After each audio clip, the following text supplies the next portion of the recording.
Topik kita berikut adalah mengenai bilangan kompleks. Kalau adik-adik punya persamaan kuadrat X kuadrat min 1 sama dengan 0. Kemudian saya tanya, nilai X berapa saja yang memenuhi persamaan ini? Jawabannya apa? Plus minus 1. Solusinya ada 2, plus minus 1. Nah, bagaimana kalau saya ganti X kuadrat plus 1? Solusinya apa? Kalau saya perluas ide saya tentang bilangan, oke, jadi nggak cuma bilangan real saja, saya definisikan set baru yang lebih luas dari bilangan real, mungkin saya bisa mendefinisikan solusi untuk persamaan semacam ini. Nah, maka mereka bikinlah konsep bilangan imajiner untuk mengakomodasi persamaan-persamaan semacam ini yang tidak punya solusi berupa bilangan real. Bilangan imajiner itu mereka definisikan sebagai, biasanya pakai simbol I, akar min 1. Sehingga kita akan memiliki solusi untuk persamaan-persamaan yang tidak punya solusi bilangan real. Misalkan X kuadrat plus 1 sama dengan 0. Maka setelah kita perkenalkan bilangan imajiner, kita jadi punya solusi untuk persamaan semacam ini. Solusinya adalah plus minus I. Nah, sekarang pertanyaannya kayak begini. Apa interestnya buat fisika kalau gitu bilangan ini? Jadi bilangan-bilangan yang kita urus di fisika itu adalah bilangan-bilangan yang bisa diukur, diobservasi. Nah, bilangan-bilangan semacam itu hanyalah bilangan real. Salah satu yang sangat fenomenal buat fisika terkait bilangan ini adalah bilangan ini akan membantu kita untuk menghandle beberapa besaran fisika sekaligus. Secara umum, persamaan kuadratik adik-adik bisa tulis sebagai AX kuadrat plus BX plus C sama dengan 0. Kemudian solusinya adik-adik bisa peroleh melalui min B plus minus akar B kuadrat min 4AC per 2A. Nah, adik-adik lihat, bila B kuadrat min 4AC kurang dari 0, di suku yang ini itu akan muncul negatif 1 diakarkan. Nah, negatif 1 diakarkan itu adik-adik bisa tulis sebagai bilangan imajiner I. Sehingga secara umum, kalau B kuadrat min 4AC kurang dari 0, maka solusi X kita itu akan dalam bentuk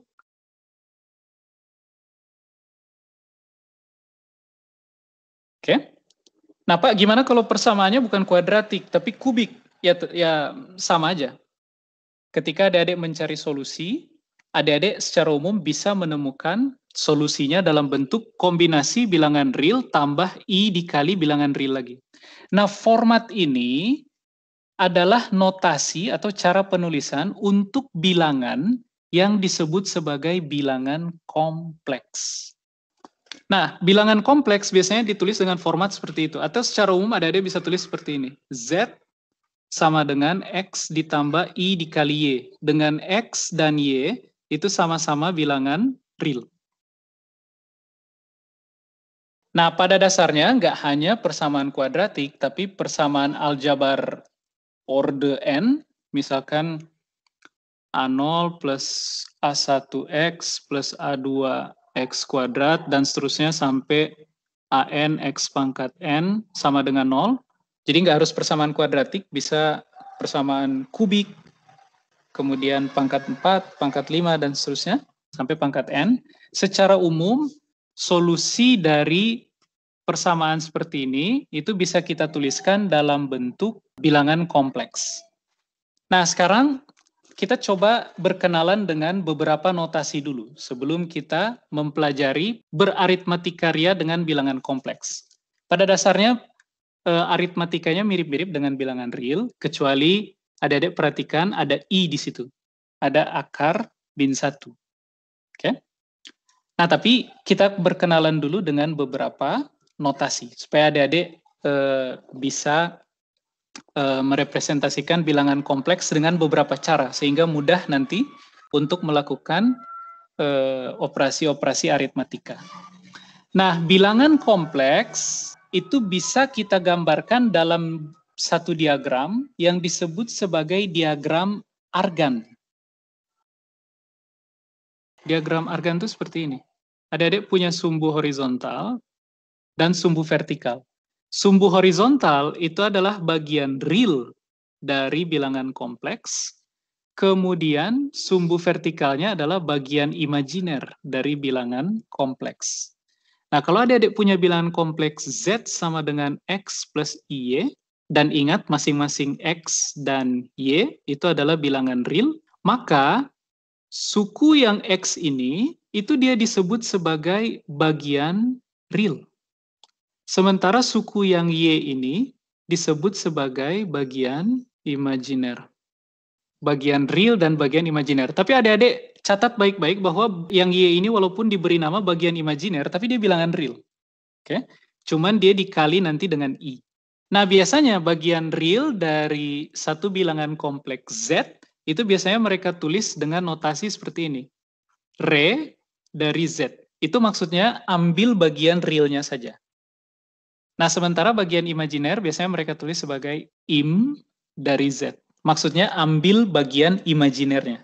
Tapi adik-adik tahu bagian imajinernya itu bilangan real. Oke? Sehingga kalau adik-adik punya bilangan imajiner, misalkan 1 plus 2i, maka di diagram Argan gambarnya seperti apa? Part realnya 1, part imajinernya 2. Nah, jadi di diagram Argan, bilangan Z sama dengan 1 plus 2i ini adalah titik yang ini. 1 plus 2i.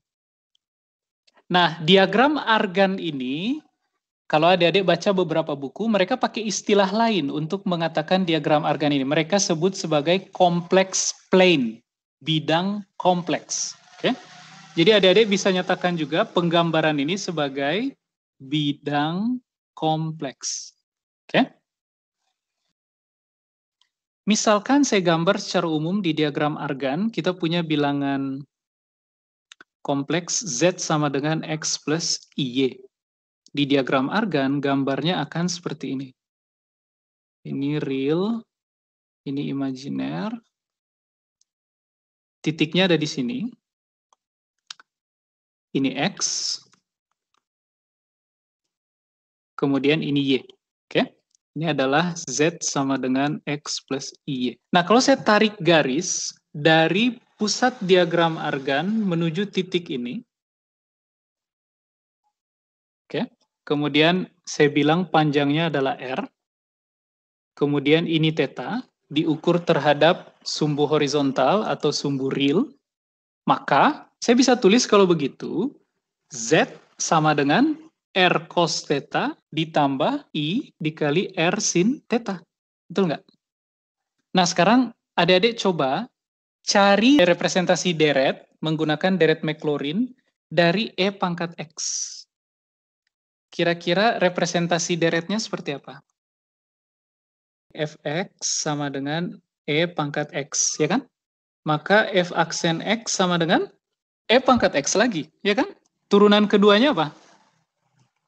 E pangkat X lagi, ya kan? Turunan ketiganya juga begitu, dan seterusnya. Maka adik-adik bisa tentukan kalau gitu F0 sama dengan 1.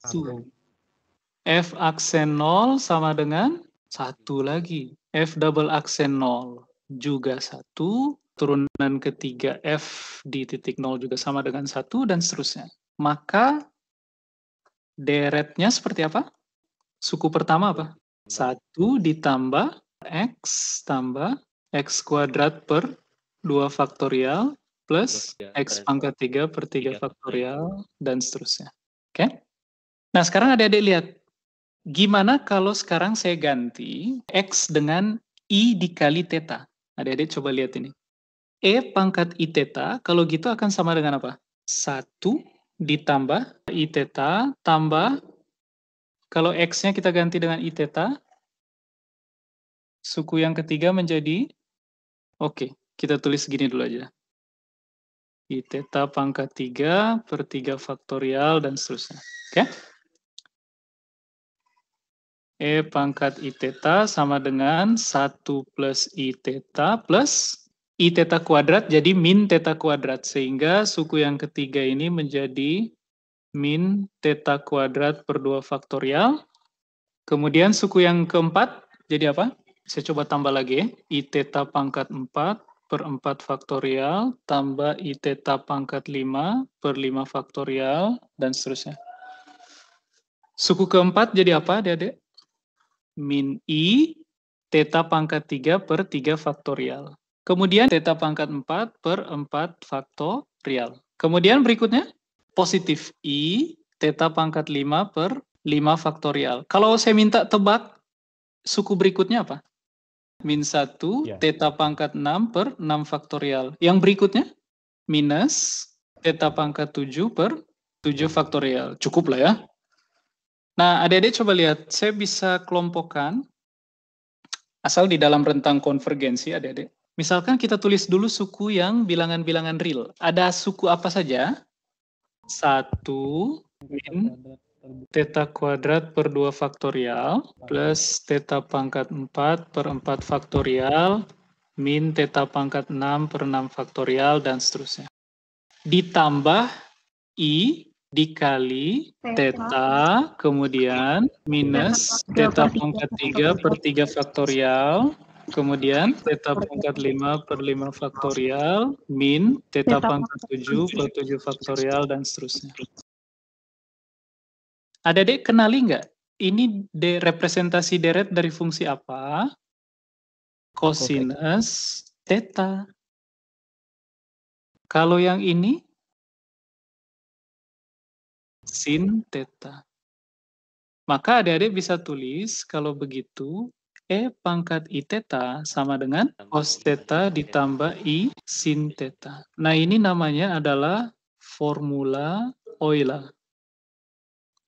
Nah adik-adik lihat, formula Euler menunjukkan bahwa E pangkat I theta sama dengan cos theta plus I sin theta. Maka kalau adik-adik lihat ini, Z ini kan saya bisa tulis sebagai R, kita keluarkan R, dalam kurung cos theta plus I sin theta. Maka Z saya bisa tulis sebagai R dikali E pangkat I theta. Nah jadi adik-adik lihat, selain menggunakan format penulisan yang ini, Z sama dengan X plus IY, adik-adik bisa menyatakan juga bilangan kompleks dengan penulisan yang ini. Z sama dengan X plus IY bisa kita tuliskan juga sebagai Z sama dengan R dikali E pangkat I theta. Nah sekarang pertanyaannya adalah, kalau kita mau menerjemahkan bentuk pertama ke bentuk kedua dan sebaliknya, maka kita mesti tahu hubungan antara XY dengan R maupun XY dengan theta. Kira-kira dari penggambaran diagram argan ini, adik-adik bisa bangun hubungan apa? R sebagai fungsi X dan Y maupun theta sebagai fungsi X dan Y. Oke, R itu X kuadrat plus Y kuadrat, kemudian theta-nya arcus tangen Y per X. Oke, good. Jadi yang R akar X kuadrat plus Y kuadrat dengan X adalah bagian real, kemudian Y adalah bagian imajiner. Tapi ingat adik-adik, waktu adik-adik mensubstitusikan nilai Y, udah nggak ada I-nya lagi. Jadi memang cuma Y-nya saja yang kita ambil. Kemudian theta itu adalah arcus tangen dari Y per X. Oke. Nah sekarang saya mau perkenalkan lagi istilah lain. Jadi kalau adik-adik punya bilangan kompleks Z sama dengan X plus IY, maka saya bisa perkenalkan juga istilah lain. Namanya konjugat kompleks. Konjugat kompleks. Konjugat kompleks itu apa? Misalkan adik-adik punya bilangan kompleks Z sama dengan X plus IY. Maka konjugat kompleks dari bilangan tersebut bisa adik-adik peroleh dengan memberi tanda negatif ke semua suku yang ada I-nya, yang ada bilangan imajinernya. Jadi kalau adik-adik punya Z sama dengan X plus IY, maka konjugat kompleksnya adalah X negatif IY. Bilangan konjugat kompleks itu biasanya ditulis pakai notasi star kayak begini. Ada juga di beberapa buku yang mereka pakai notasi seperti ini, Z bar, kayak begini. Contoh, adik-adik punya bilangan kompleks Z sama dengan 1 plus 3I, maka konjugat kompleksnya adalah 1 min 3I. Sebaliknya, kalau adik-adik punya bilangan kompleks Z sama dengan 2 min akar 3I, maka konjugat kompleksnya adalah 2 plus akar 3I. Nah, adik-adik lihat, jika secara umum kalau kita punya Z sama dengan X plus Y dan konjugat kompleksnya adalah X min Y, coba adik-adik selidiki, apa yang terjadi bila saya kalikan Z dengan Z star? X plus Y dikali X min Y. Ini akan menghasilkan apa kira-kira? X kuadrat plus Y kuadrat. Oke? Nah, besaran X kuadrat plus Y kuadrat, ini yang tadi adik-adik sebut sebagai R kuadrat. Oke? Jadi untuk mendapatkan R, kalau adik-adik punya bilangan kompleks, adik-adik kalikan dia dengan konjugatnya, kemudian akarkan. Oke? Jadi ini adalah R kuadrat. Nah, atau biasanya mereka juga pakai simbol Z kali konjugat kompleksnya, itu biasanya ditulis juga sebagai Z mutlak kuadrat. Seperti ini. Nah, sekarang latihan dikit. Misalkan adik-adik diberikan bilangan kompleks berikut. Z sama dengan 1 plus I, misal. Coba cari representasi dia dalam bentuk R dikali E pangkat I theta. Kira-kira gimana? Paling gampang adik-adik gambar dulu dia di diagram argan. 1 plus I itu berarti realnya 1, kemudian imajinernya juga 1. Nah ini dia, ini Z. Nah adik-adik lihat, kalau kita gambar garis ini panjangnya berapa? Akar 2. Kemudian sudut ini berapa? Pi per 4. Oke? Sehingga adik-adik bisa tulis, kalau begitu, Z juga sama dengan, selain dia 1 plus I, adik-adik bisa tulis dia sebagai akar 2 E pangkat I dikali theta, Pi per 4. Nah, tapi adik-adik lihat, di diagram argan, sudut ini nggak cuman pi per 4 sebenarnya. Kalau saya putar lagi 360 derajat, saya bisa kembali ke titik yang sama. Saya dapatkan lagi titik yang sama. Sehingga sudut ini, itu nggak cuman pi per 4, tapi pi per 4 ditambah kelipatan dari 2pi. Kelipatan bilangan bulat dari 2pi. Oke? Dengan K, itu nilainya adalah 0, plus minus 1, plus minus 2, dan seterusnya.